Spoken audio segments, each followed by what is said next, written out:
só um ponto, depois para os irmãos elaborarem mais, que é o seguinte, esse final dessa carta aqui nos faz lembrar uma coisa importantíssima na vida da Assembleia, que são as cartas de recomendação. E uma carta de recomendação é algo muito importante, principalmente numa época como hoje. Uma época como hoje, porque uma pessoa que chega numa reunião, todo mundo olha e fala, mas quem que é? Você conhece? Eu não. E você? Também não. Amigo, você, o que você está fazendo aqui, né? Não, eu sou irmão, estou reunido ao nome do Senhor lá em Xiririm do Norte. Mas ninguém conhece você. Como é que nós vamos recebê-lo à mesa aqui, se nós não o conhecemos, não lhe conhecemos? Ah, mas eu estou lá, eu estou em comunhão, sim, lá, mas ninguém conhece. Qualquer um pode entrar aqui e falar que está em comunhão. Que tá... Então, daí a importância de cartas de recomendação. Hoje é até mais fácil, né? Você tem e-mail, você tem mandar arquivos anexados, você tem tanta coisa, é primordial. É claro que se você visita uma assembleia todas as semanas, ou uma vez por mês, alguma coisa assim, você não vai levar uma carta de recomendação, porque já conhece. Já está recomendado. Você já é conhecido. Claro que se você cair em pecado, os irmãos da assembleia onde você congrega mandarão uma carta para as assembleias que você visita, explicando a sua situação. Mas eu vou deixar isso para os irmãos elaborarem mais, que eu já falei bastante.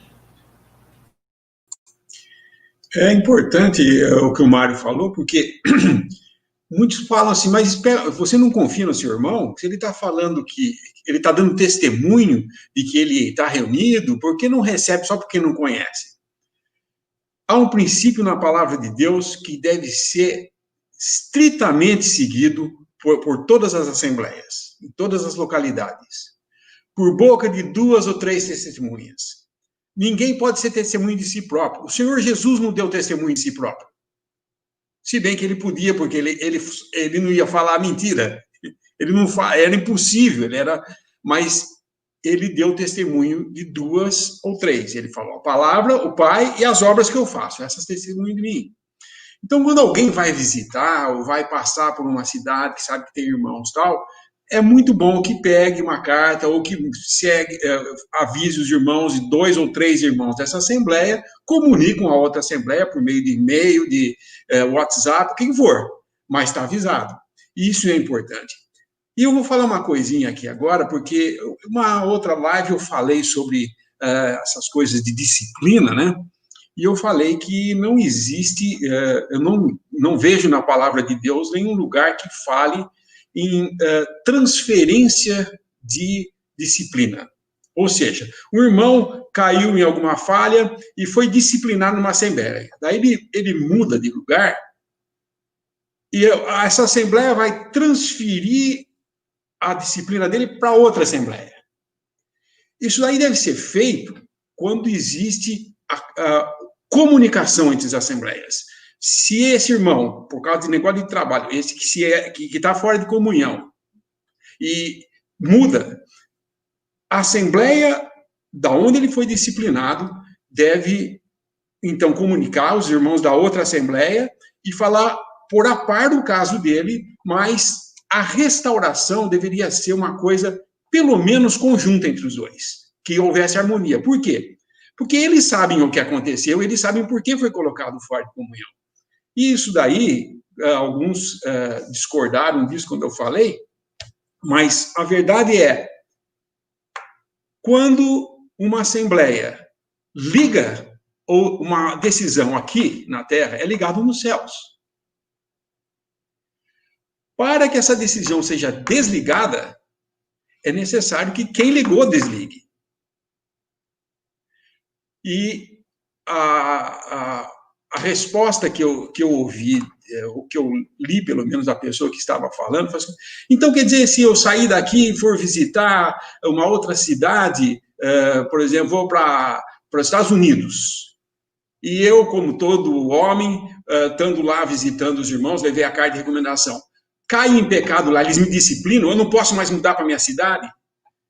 Primeiro, uma assembleia, você visitando uma assembleia, você nunca vai ser disciplinado por essa assembleia. Se você causar problema, aí é o que Paulo fez em Antioquia.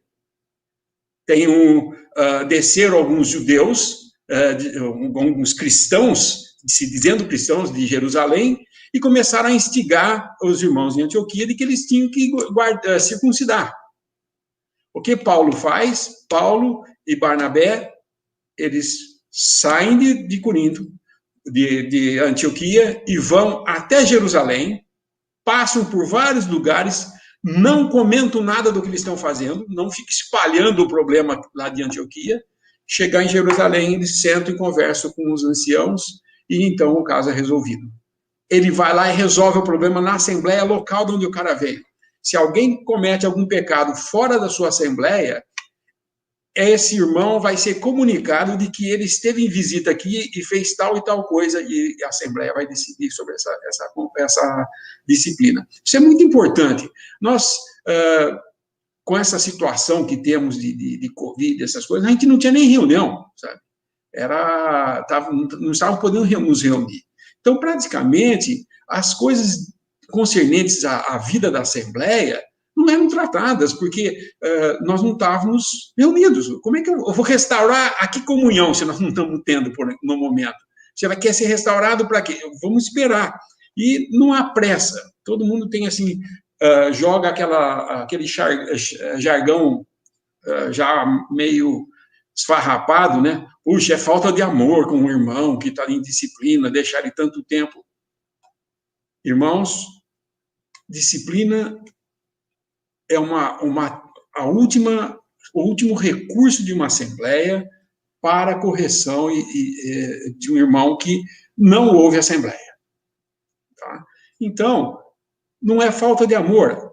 Ao contrário, é muito amor, porque se ele entender essa disciplina e se submeter a ela, ele vai sair dessa disciplina muito mais forte do que quando ele entrou, porque ele vai entender o que é Deus cuidando da sua assembleia. Agora, quando sai por aí falando que a Assembleia errou comigo, não era para fazer isso comigo, e começa a dar voltas para poder achar um meio de resolver o problema dele, eu acho que isso daí só significa uma coisa: não entendeu a disciplina, não aceitou a disciplina. Então, portanto, muito cuidado. Boca de 2 ou 3 testemunhas. Não se coloca ninguém fora de comunhão ouvindo o testemunho, só, por exemplo, num caso de adultério, o marido vem falar, minha esposa adulterou, ela está fora. Ninguém vai conversar com ela, ninguém pergunta o que aconteceu. Se for assim, fica fácil divorciar. É só falar que ela adulterou, ela é colocada fora e eu estou livre. É isso? Não, de modo nenhum.